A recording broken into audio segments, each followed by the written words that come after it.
perfect day in Texas to drive an old convertible around. The weather is absolutely beautiful. You know, maybe 70 degrees. I've got a lot of stuff I want to cover in this video if I can remember what all I want to update everybody on.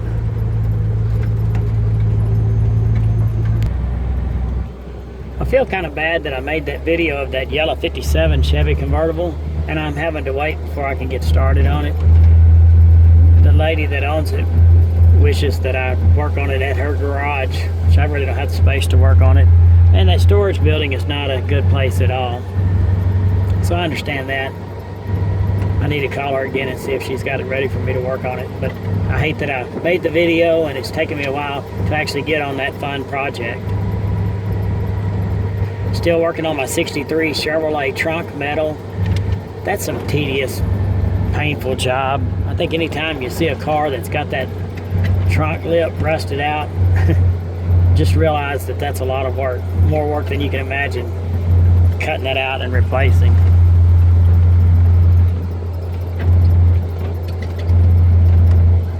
I'm fixing to pull this old car over and show it off again.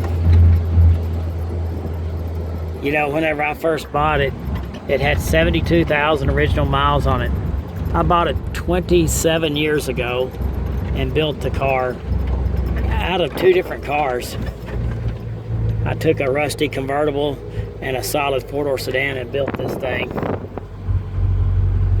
It now has 991 miles on it, so almost 341,000 miles on it.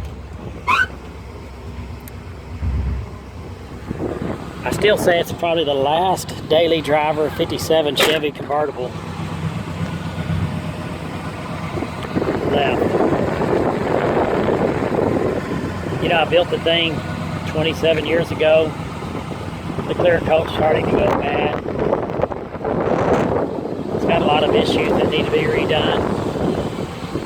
But the neat thing about the old car is I built it and I saved it all these years. Shortly after building it, a man offered me $45,000 for it, which at the time was more than the car was worth. He even showed me the cash. He was a real buyer. I turned him down because my girls were little babies at the time. And I knew I wanted to raise them in this car. Hang on a second. A lot of people told me that I should have sold it for that $45,000, that was way more than it was worth.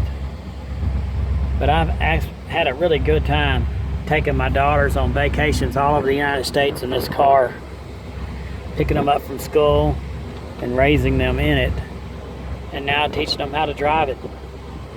I'll give it to them.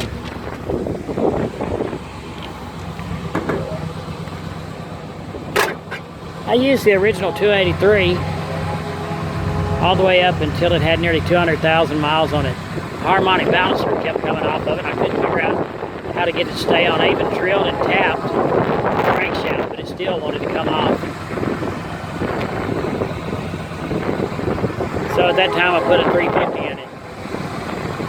This is the train coming by.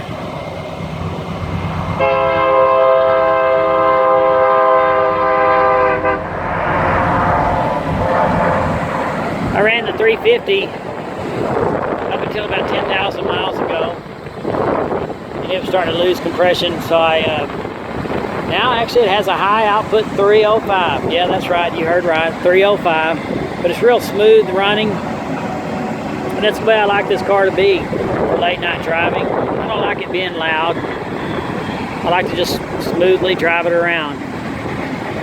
In 1998, I painted the flames on the front of it.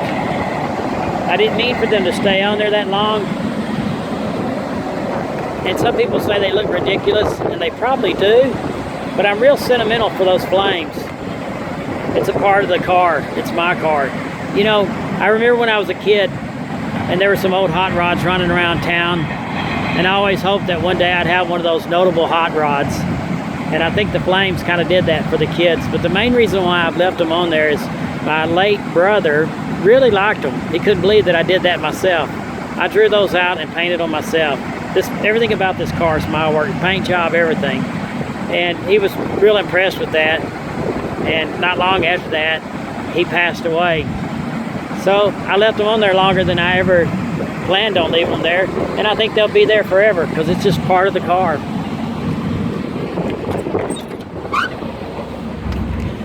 But you know, as I said, I'm really glad I kept this car through the years. I hate to hear people build somewhat of a dream car, and then no sooner than they get it built, they wind up selling it. I have used this car, and it shows, poor thing. But every rip, every tear, every nick, scratch in it has been fun getting, because it might have been at the beach or going through the mountains with my kids riding in the back seat. They're the ones that wore out that back seat.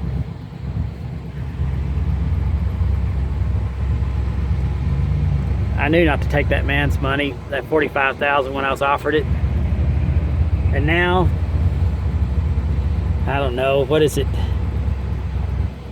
260,000 miles later, I'm glad I didn't take it. And I'm still driving it, having fun with it, raggedy, beat up, whatever you want to call it. Main thing is, it's the last daily driver 57 Chevy convertible left. I don't think anybody actually drives one every day. This we do use every day. Hang on to your dream cars. They're probably worth more to you than anybody else. I know this one sure is. Some would say it's not worth much. Well, I hope to build the yellow 57 convertible soon to get it running and driving for the lady, like I made the video and got everybody's hopes up about. And I hate that it's had to wait, but it's still in the works. And I'm fixing to go back home and maybe do some more work on the '63 Chevrolet's trunk metal. Thanks for watching.